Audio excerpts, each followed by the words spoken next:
So there's lots of details that have to happen when you move tracks around. One track's going to affect every other track around it. So keep that in mind.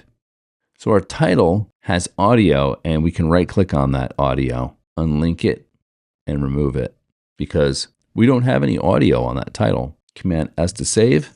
Now I like to bring the title into Premiere Pro so I can get it exactly where I want it because I know Premiere Pro a lot better than I do After Effects. But I do want to export this as a full video and bring it into After Effects so I can put in the credits. Because putting a title into the visuals is different than putting credits into the visuals. So let's do that. Let's export, and I'm going to name it apocalypse.mp4. When you submit this for the assignment, you're going to be putting your name on it. But for now, I just need to name it like this because we're going to bring it into After Effects.